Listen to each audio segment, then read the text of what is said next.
마일스톤 H. 안녕하세요. 마일스톤 H입니다. 오늘 주제는 자산시장에서 반드시 알아야 할 7가지입니다. 주 내용은 주식시장을 위주로 설명을 했고요. 이 중 한 가지를 제외한 나머지 내용들은 모두 다 공통이 되겠습니다. 첫 번째는 목표를 정하는 것입니다. 자산시장에 들어오는 이유는 돈을 벌기 위해서입니다. 다양한 수익 구조들이 있겠죠. 은행을 통한 은행, 채권, 주식을 통해서 이자 수익을 낼 수도 있을 것이고요. 부동산을 매매해서 수익을 내실 수도 있을 겁니다. 누구나 돈을 좋아합니다.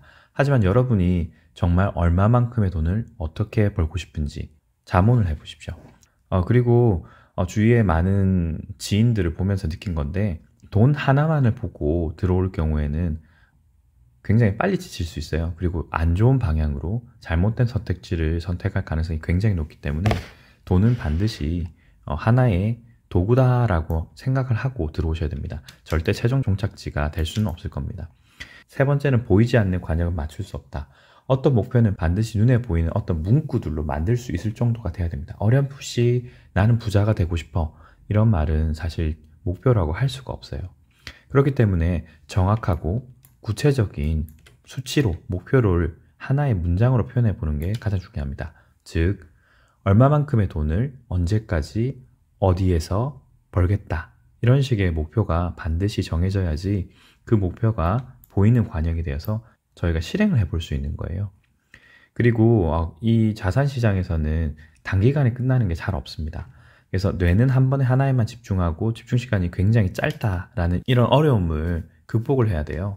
공부를 하거나 목표를 달성하기 위해서 꾸준한 노력이 필요합니다. 하루에 1시간 또는 30분, 가능한 시간을 최대한 이용을 하시되 그 기간을 굉장히 짧게 가져가야 될 거예요. 최소한 1달, 2달, 이 정도 시간 안에 어떤 책을 읽어보고 어떤 실행을 하겠다, 단기적인 목표를 세워서 짧게 끝내는 것이 가장 좋습니다. 그리고 이것들을 주기적으로 계속적으로 반복하면서 최소 1년, 적게는 2년, 저 같은 경우는 10년이 넘었지만 최소 1, 2년 정도는 꾸준히 하셔야지만 그 기량이 쌓여서 처음과 같이 지속적인 공부를 하지 않더라도 이미 스킬이 어느 정도 상태에 이르렀기 때문에 시황 분석, 하루에 한 10분, 하루에 10분에서 20분 정도만 하면 충분히 자산시장에서 수익을 내실 수 있는 상황이 될 것입니다. 첫 번째는 목표에 관한 것이었고요. 두 번째부터는 진정한 자산시장의 틀의 이해에 대한 내용입니다. 일단 자산시장이라는 것이 돈을 벌기 위한 것이기 때문에 돈이 어디로 흐르는지를 아는 것이 중요합니다.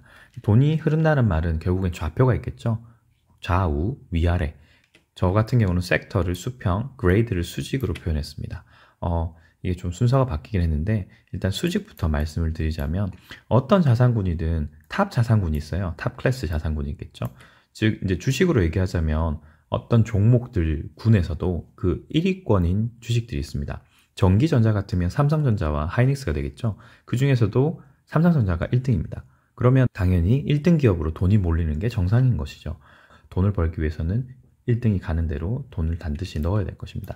2등, 3등은 기회가 없나요? 라고 하실 수 있는데 당연히 있을 수 있습니다. 1등이 어떤 이벤트로 상승을 한다면 2등, 3등도 같이 갈 수 있습니다. 다만 이 폭과 방향성이 다소 다를 수 있다. 1등과 항상 같지는 않을 수 있다는 게 문제겠죠. 그리고 이제 수평적인 부분을 보게 되면 전기전자 시장만 보는 건 아니지 않습니까? 코스피 시장이나 코스닥 시장, 전체 주식 시장을 보더라도 어떤 섹터 영역이 있어요. 그 영역들이 항상 크기가 커졌다가 줄어들었다를 반복합니다. 하지만 항상 어느 시장이 트렌드를 형성하게 되면 1등 섹터라는 게 있어요. 지금 같으면 반도체 시장이겠죠. 반도체 시장이 지금처럼 이렇게 큰 영역을 차지할 텐데 여기로 당연히 돈이 몰리게 되는 겁니다. 그러면 당연히 저희도 돈을 벌기 위해서는 돈이 있는 곳으로 가야 되겠죠. 그리고 이렇게 적은 섹터에서는 적은 돈이 몰리기 때문에 저희가 돈을 벌 수 있는 기회가 확실히 줄어드는 겁니다. 물론 그렇다고 해서 이렇게 작은 영역이 돈을 벌 수 없느냐? 벌 수 있습니다. 다만 엄청난 리스크들이 생길 것이기 때문에 이런 수평과 수직 영역에 대해서 이해가 반드시 필요하다. 점검이 반드시 필요하다는 게 핵심이겠습니다. 다음은 수평과 수직인데요. 저희가 어떤 섹터에 어떤 자산, 탑 클래스 자산군을 선택했다고 하더라도 즉각적으로 돈을 벌 수 있는 건 아닙니다. 수평과 수직이라는 개념을 반드시 이해할 필요가 있는데요. 수평이라는 건 플로우고요. 그리고 수직이라는 건 플럭추에이션입니다. 하단의 설명을 좀 드리면 가로축은 시간이고요. 세로축은 가격입니다. 주식을 매수를 했다면 저에게 있어서는 시간과 프라이스, 시간과 가격에 대한 이런 함수 곡선에서 시장 가치, 그 해당 종목의 가치에 대한 평가가 반드시 필요해요. 그리고 시장이라고 하는 것은 이 시간 영역에서 가격이 오르락내리락 거리면서 이 특정 밸류값, 가치, 기업 가치라고 생각되는 어느 지점에 수렴하려는 경향을 보입니다.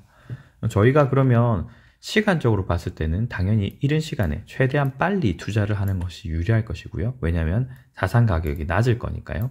그리고 시간적으로 봤을 때는 장기간으로 하는 것이, 이렇게 장기간으로 하는 것이 수익적인 측면에서는 당연히 좋을 겁니다. 너무 당연하다고 생각하실 수 있는데 이게 생각보다 쉽지 않습니다. 왜냐하면 이 기업 가치를 찾아내는 것도 어렵고, 기업 가치에서 이 가격과 이 가격이 높은지 낮은지를 비교할 수 있는 어떤 툴, 자기만의 공부 방법이 있어야 되기 때문이죠.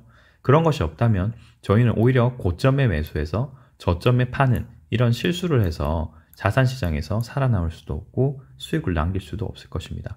그리고 숏텀으로 한다고 할 경우에는 만약에 운이 좋게 이 지점에서 매수를 하였다고 하더라도 이 정도밖에 수익을 못 내겠죠. 여기에 매도를 하였다면. 그렇기 때문에 전반적으로 수평 수직에 대한 이해도 반드시 필요하고, 수평 수직을 어떤 식으로 판단할지에 대한 본인만의 스킬을 반드시 익혀야 된다라는 것이 두 번째 핵심이 되겠습니다. 세 번째는 인터랙션, 상호작용인데요. 순환입니다. 자산시장군에서도 서로 간에 상호작용을 합니다. 섹터 안에서도 마찬가지고요. 자그마한 어떤 사건이 큰 영역, 큰 섹터에 영향을 주기도 하고요. 반대로 큰 섹터에서 일어났던 일들이 중간 시장군, 작은 시장군에도 서로 영향을 서로 주게 됩니다. 제가 처음 제 영상에서 말씀드렸듯이 자산시장이라는 것은 복잡계예요. 단순계가 아니라서 여러 현상들에 대한 상호작용이 있는데요. 이 상호작용에 대한 이해를 반드시 하셔야 된다는 소리입니다. 물론 모든 현상에 대한 상호작용을 이해하실 필요는 없고요.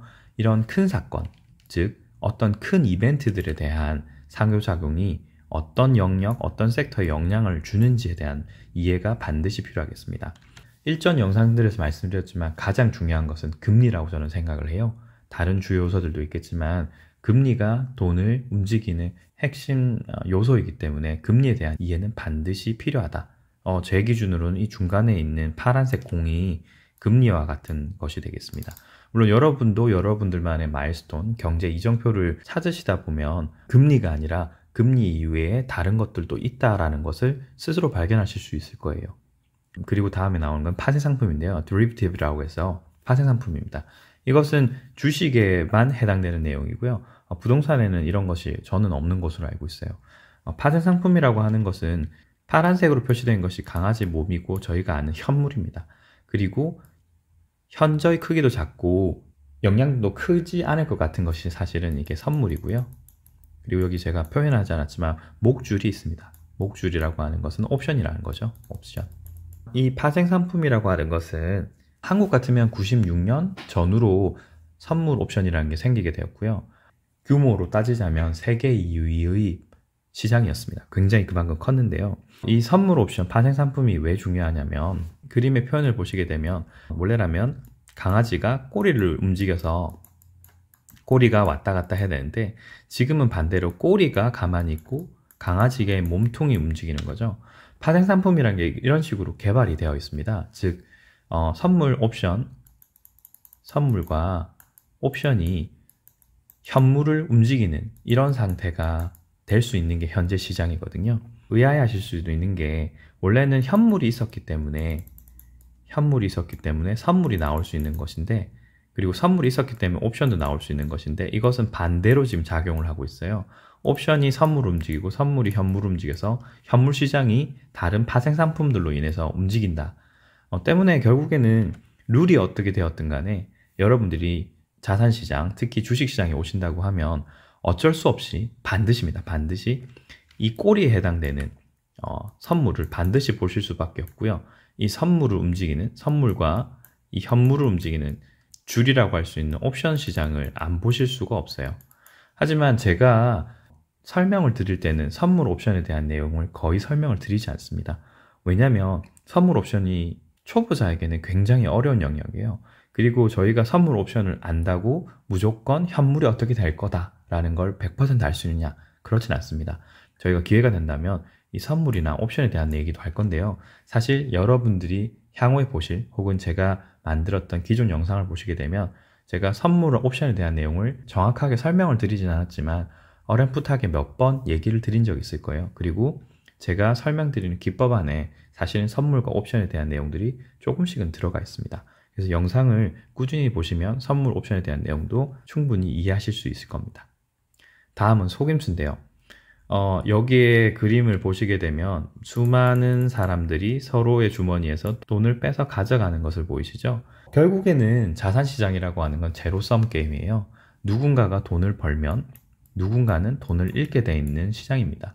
그렇기 때문에 이 수익을 말기 위해서 서로 속고 속이는 엄청난 게임이 자산시장에서 벌어지고 있는 거예요. 그러면 상대방이 어떤 속임수를 쓰는지, 나는 그 속임수에서 안 당하려고 하면 어떤 안전장치를 만들어야 될지에 대한 충분한 고민들을 하셔야 됩니다. 제가 그래서 지금 보고 있는 것은 기본적 분석, 기술적 분석 중에서도 주로 사용하는 것이 엘리어트 파동이론과 각종 보조지표가 되겠죠. 이 외에도 몇 가지들이 있습니다. 여러분들이 이 속임수를 걸을 수 있는 안목을 기르셔야 되고, 그러기 위해서는 반드시 공부를 하셔야 됩니다. 혼자 하기 힘드시다면 저와 함께 하시는 것을 추천드리고요. 그리고 가장 중요한 마지막 항목입니다. 코어 밸류, 핵심 가치라고 하는 것인데요. 여러분이 자산시장에서 상대하는 건 주식시장에서 보통 AI라고 생각하실 수 있는데요. 사실 AI가 주 핵심 역할을 하고 있는 것은 맞습니다. 다만 그 AI를 설계한 것도 사람이고요. 사람이 설계할 때 제로섬이라는 것을 감안해서 다른 시장 참여자들, 대부분의 사람들이겠죠. 일반인들을 상대로 AI 알고리즘을 짰기 때문에 이 사람에 대한 이해는 반드시 되어 있을 것입니다. 그래서 여러분이 자산시장에 들어오셨을 때는 반드시 사람에 대한 생각을 하셔야 됩니다. 이 사람이라고 하는 것은 이렇게 저는 생각을 하는데요. 사람이란 건 어떤 생각을 가지고 있고요. 그 생각이 어떠한 이벤트에 따라서 감정을 만들어내고 그 감정은 행동으로 이끌게 됩니다. 그러면 일반적인 사람들의 이런 행동 패턴들을 알고리즘이 이해를 하고 있고, 알고리즘이 이에 따라서 반응을 하는 것이죠. 그러면 저희는 이대로 행동을 한다면 당연히 알고리즘의 먹이가 될 것이고요. 자산시장에서도 수익을 내기는 어려울 겁니다. 저희는 어떻게 행동을 해야 되냐면요. 저희도 사람이니까 결국에는 생각을 하겠죠. 다만 감정적으로 생각하는 것이 아니라 데이터를 기준으로 분석, 판단을 해서 그 분석과 판단을 기준으로 행동을 해야 된다는 것이 다른 겁니다. 그러기 위해서는 기본 분석과 기술적 분석에 대한 학습을 꾸준히 해 나가셔야 된다는 것이 핵심이 되겠습니다. 오늘은 자산시장에서 반드시 알아야 할 7가지 내용에 대해서 알아봤는데요. 이런 내용을 전혀 모르고 계셨다면 이 영상을 보시고 도움이 되셨길 바라겠습니다.